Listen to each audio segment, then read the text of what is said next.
Je pense que c'est le meilleur thème de tout. Celui Elon et celui-là, c'est mes préférés. Alors, Chronique OS cette semaine, Patrice, on commence avec Android. Des nouvelles du côté d'Android, super intéressantes en plus.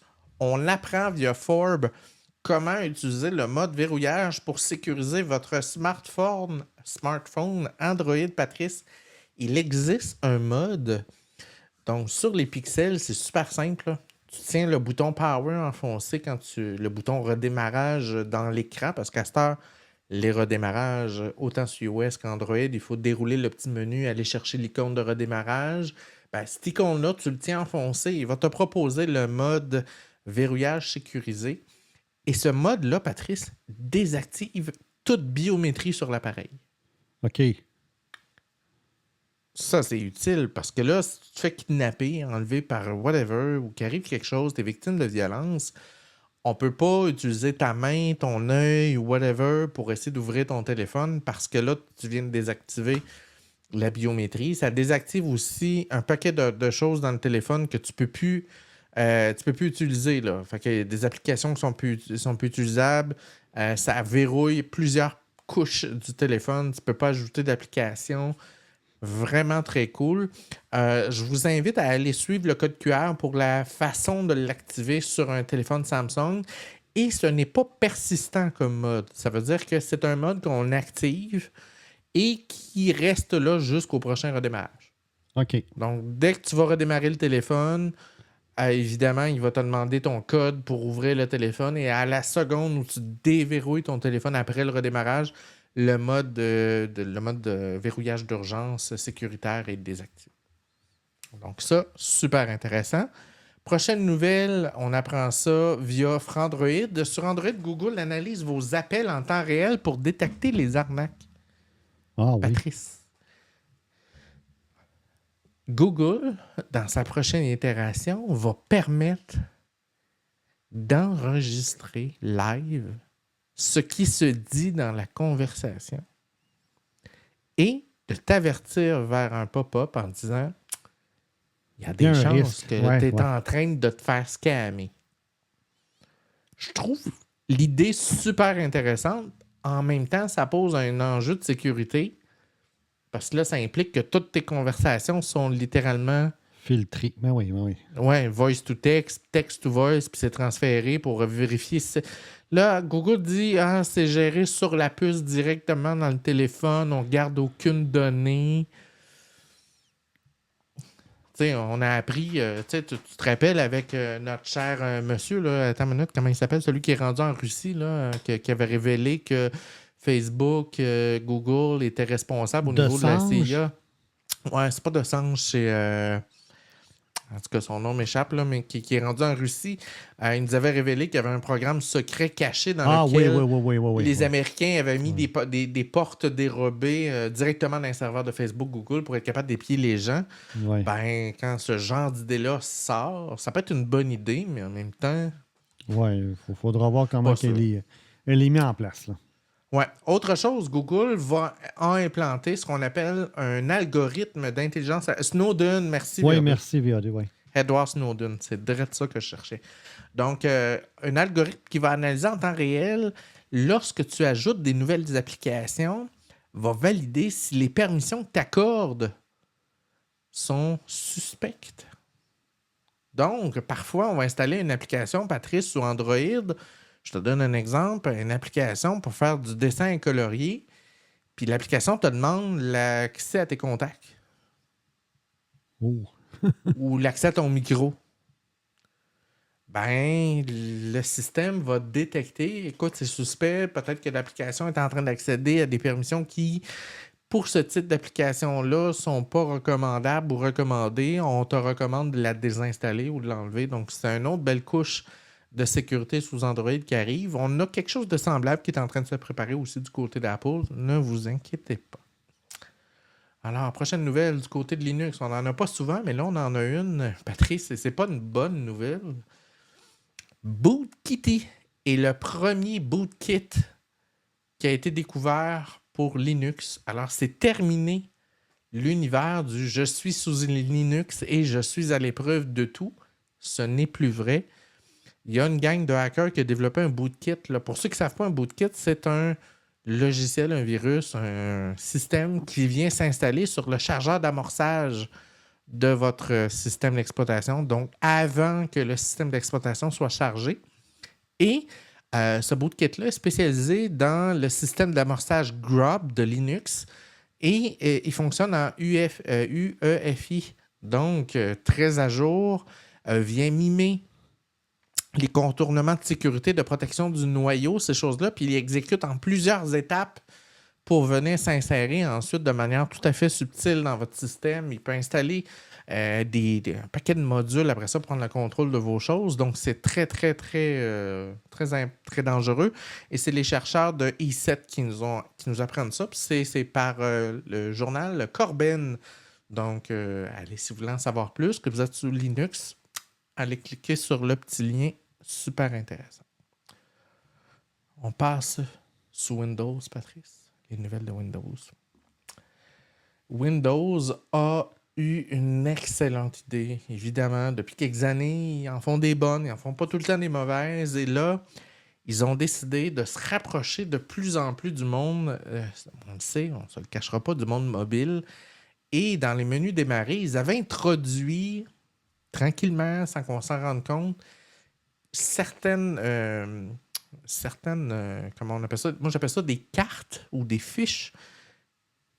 Exemple, quand tu installais Microsoft Teams dans ton Windows, ben, si tu faisais le bouton droit de la souris sur l'icône de Teams dans la barre des tâches, tu avais une carte qui apparaissait dans laquelle tu avais déjà intégré absent, en ligne, laisser un message, écrire à mon contact, ces choses-là. Donc, une carte qui était personnalisée et qui était évolutive et en temps réel des tuiles. Qui était évolutive en temps réel du programme. Et là, je vous en montre deux. On a celle de Team à gauche, là, qui était Team disponible, ces choses-là. Puis on a à droite la version de la tuile pour lien pour Windows, qui est l'équivalent du iCloud pour Apple, là, dans lequel on peut linker un téléphone mobile à son Windows. Entre autres, dans mon cas, moi, c'est mon Pixel, parce que j'ai aussi un Pixel dans la vie. Donc, question d'avoir une vie équilibrée. Ça prend du Apple puis du Android dans la vie pour avoir une régularité. On dirait un laxatif. Ouais, c'est ça. Fait que Windows prévoit développer de plus en plus ces tuiles-là dynamiques pour la météo, pour votre calendrier et même pour l'explorateur de fichiers. Donc, il va être possible, en fonction de qu'est-ce qui sera ouvert dans la barre des tâches, d'avoir de l'information qui va popper, façon de parler en anglais, qui va être dynamique en fonction de ce que vous êtes en train de faire. Donc, super idée. Thumbs up, Microsoft. Nouveauté Microsoft, Patrice.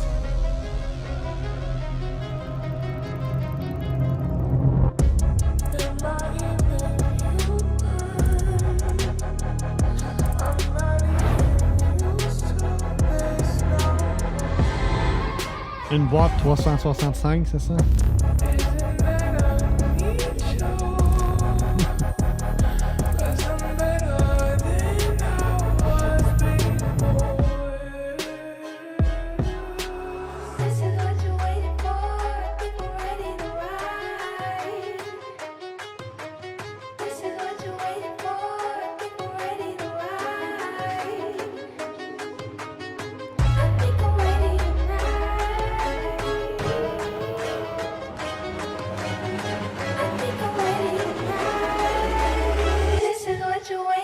Windows 365 Link, c'est Numérama qui nous apprend ça, Patrice.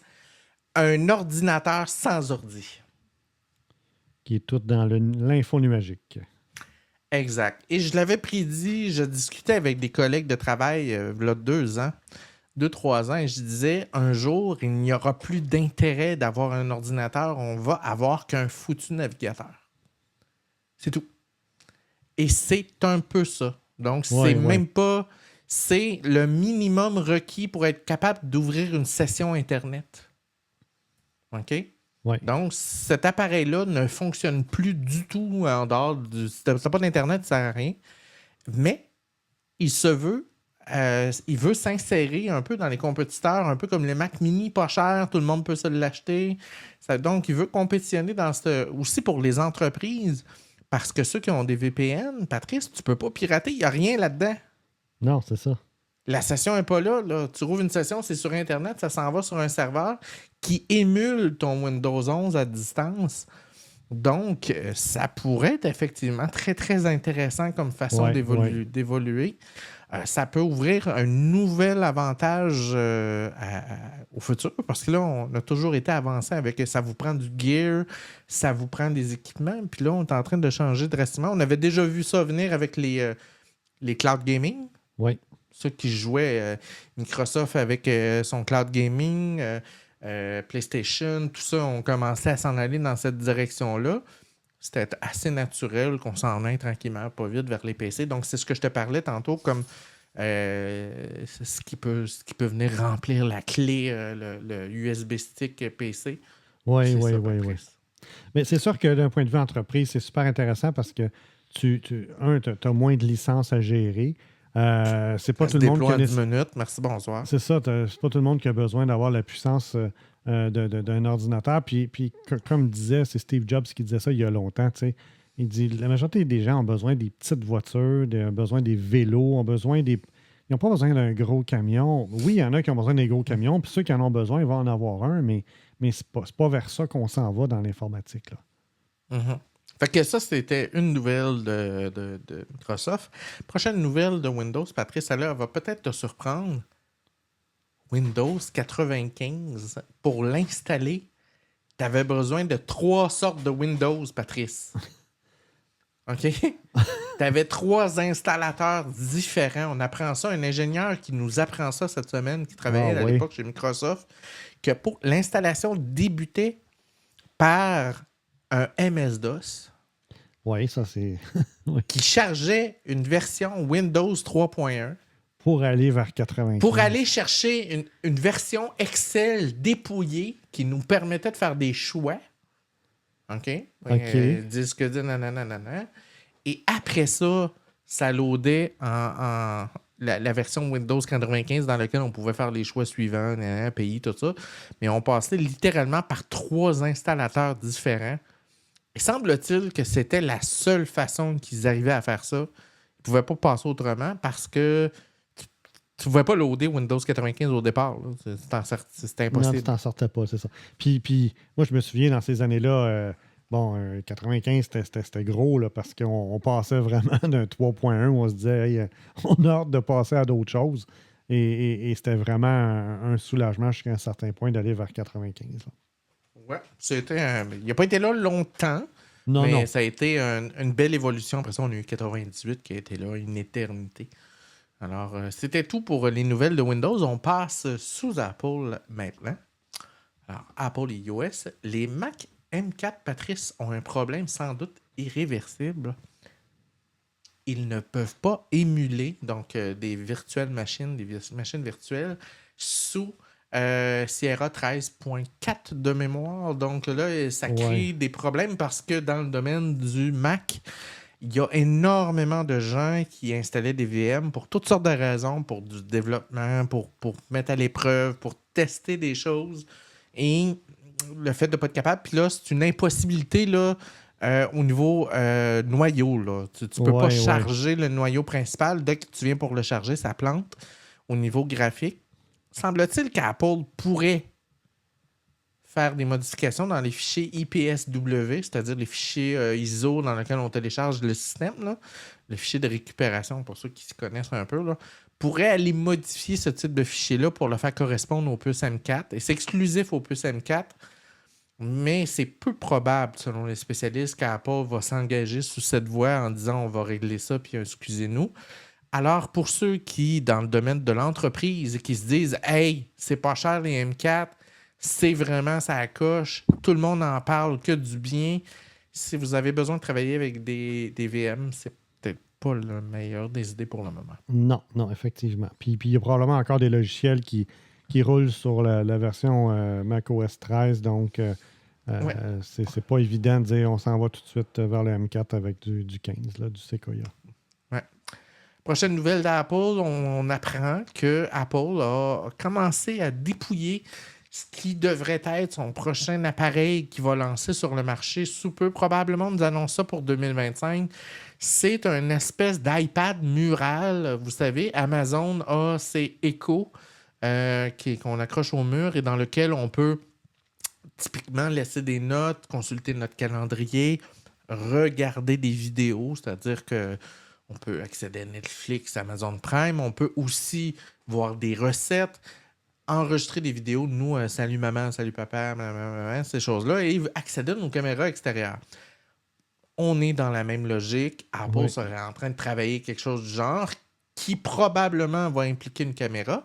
Mais là, on apprend quelque chose de plus, Patrice. Le système aurait un brevet pour faire de la reconnaissance faciale avancée et de personnes. Ce qui veut dire que le système va non seulement être capable de reconnaître qui est devant l'espèce de pad mural, mais aussi en fonction de la démarche. Donc, ma maman qui est plus âgée, qui est courbée, qui marche d'une certaine façon dans les corridors, ben, le système va être capable de reconnaître sa démarche et donc, qui sait, probablement offrir une version usagée correspondant au profil de ma mère et de son iPhone versus... Là, je vous dis, ça vient de mon cru, là, de ce que je comprends. Tu as l'air d'accord avec moi? Ben, on personnaliserait finalement ce qui serait affiché en fonction de la personne. Oui, la personne qui se pointe devant, j'ai mon iPhone, je me pointe devant, ça switch mes patentes à moi. Ça veut dire que peut-être des chiffres plus gros, peut-être pas la même information parce qu'on n'a pas les mêmes intérêts pour ce genre de bidule-là. Donc, effectivement, ça pourrait être intéressant. On parle aussi de la capacité à reconnaître les gestes. Donc, différents types de gestes qui vont être interprétés pour soit déclencher des actions ou des réactions du genre « je fais ça, ça laisse une note » ou whatever. Donc, ça promet. J'ose présumer que si Apple se lance là-dedans, il va viser un prix qui n'est pas trop supérieur parce qu'on veut pas acheter un iPad à 600, 800, 900 $. C'est ça. Donc là, je vise un prix qui serait près d'un Apple TV ou un petit peu dans ce coin-là. Effectivement. Dans 150, 200, 250 $ maximum. Au-delà, les gens vont peut-être hésiter à acheter ce genre de choses-là. Et ce serait le hub de domotique aussi, là. Oui, tout à fait, pour gérer tout ce qui est Matter et ou HomeKit. Oui. Donc, ça promet aussi, Apple veut se lancer probablement dans ce domaine-là. Et là, est-ce qu'on est en droit de penser à des caméras, des serrures, la panoplière? Non, il y a un marché, c'est clair qu'il y a un marché de ce côté-là. Là.